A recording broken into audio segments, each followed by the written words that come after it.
Táimid an Gaeilge mar táimid an seo sa chathair agus tá bailíocht ard den Gaeilgeoirí agin sa chumann.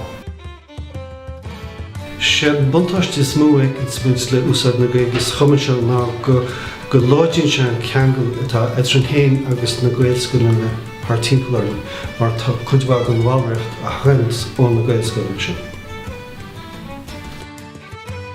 Well, siad na planna atá agin ag fásil an Gaeilge an buna níos. Agus mar a dúirt Seán faoin na Gaelscoileanna atá an seo, tá níos mó ná 100 ambassadóra Gaeilge agin san club. Agus tá rud a cinnte dul raibh mar tránna gceist trí Gaeilge, tá gach cruinne bíonn cúpla duine ag labhairt Gaeilge sa gach cruinne. Agus well, táimid ag déanamh dearg níhil an Gaeilge fása.